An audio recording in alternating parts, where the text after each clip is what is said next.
అదేవిధంగా తెలంగాణ మంత్రివర్యులు జూపల్లి కృష్ణారావు గారిని, అదేవిధంగా చీఫ్ విప్ శాసనమండలి పట్నం మహేందర్ రెడ్డి గారిని, లోక్సభ సభ్యులు మిత్రుడు సీఎం రమేష్ గారిని, రాజ్యసభ సభ్యులు అనిల్ కుమార్ యాదవ్ గారిని, శాసనసభ్యులు మల్రెడ్డి రంగారెడ్డి గారిని, స్థానిక శాసనసభ్యులు కాలే యాదయ్య గారిని, ఇతర రంగారెడ్డి జిల్లా నాయకులందరినీ ఆహ్వానించి ఒక మంచి కార్యక్రమాన్ని ఏర్పాటు చేయడం జరిగింది. వాస్తవంగా మా ప్రభుత్వం ఏర్పడ్డ తర్వాత అధికారులతో మంత్రులతో చర్చించి తెలంగాణ రాష్ట్రం ఐటీ ఫార్మా రంగాలలో రాణించడం, ఇన్ఫ్రాస్ట్రక్చర్ రంగాలలో దేశంలోనే ప్రముఖ సంస్థలు తెలంగాణ రాష్ట్రం నుంచి ఈరోజు నిర్మాణ రంగంలో రాణించినాయి. ఇక తెలంగాణ రాష్ట్రానికి కావలసింది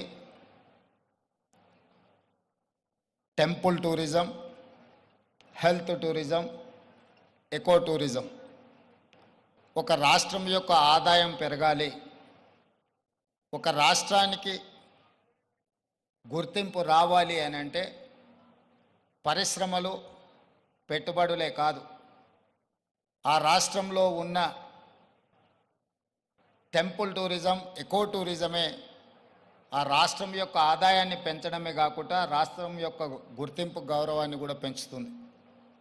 ఈరోజు మనకు సంబంధించిన మిత్రులు కావచ్చు, బంధువులు కావచ్చు, చాలామంది వాళ్ళ పిల్లల పెళ్ళిళ్ళు చేయాలన్నా, శుభ కార్యక్రమాలు ఏమైనా చేయాలి అని అంటే మన ప్రాంతం కాకుండా రాజస్థాన్కో లేకపోతే ఇతర దేశాల్లోకి వెళ్ళి అక్కడ కార్యక్రమాలు చేసుకుంటున్నారు.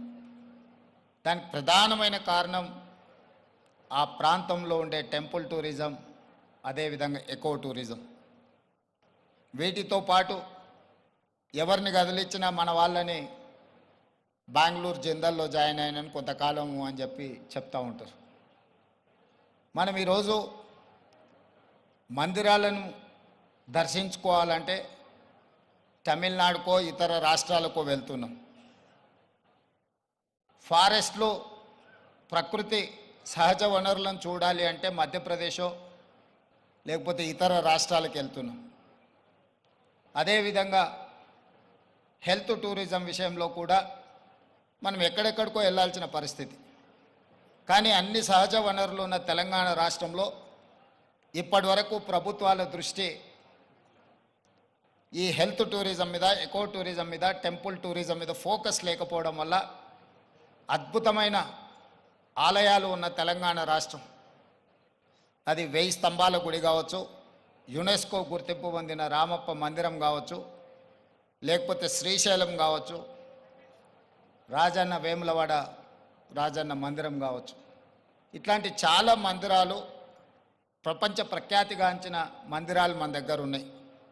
ఈరోజు కవాల్ కావచ్చు, tiger reserve forest, Nallamala tiger reserve forest కావచ్చు, జూపల్లి కృష్ణారావు గారు ప్రాతినిధ్యం వహిస్తున్న కొల్లాపూర్ ప్రాంతం, నల్లమల అటవీ ప్రాంతం, కృష్ణానది జలాలు ప్రవహిస్తున్న ప్రాంతం, అక్కడ మందిరాలకు, అక్కడ ప్రకృతి సహజ వనరులకు కొదవలేదు. మల్లెల తీర్థం లాంటి ప్రాంతాలు మన దగ్గర ఉన్నాయి. కానీ వీటికి ఇవ్వాల్సినంత ప్రాధాన్యత, తీసుకురావాల్సినంత గుర్తింపు తీసుకురాకపోవడం వల్ల మన రాష్ట్రంలో temple tourism, eco tourism, health tourism వెనుకబడుతున్నది. ఈరోజు ఎకో టూరిజంలో టూరిజం పాలసీని ఈ మధ్యలోనే శాసనసభలో మనం చర్చించినాం. దానికి మంత్రి జూపల్లి కృష్ణారావు గారే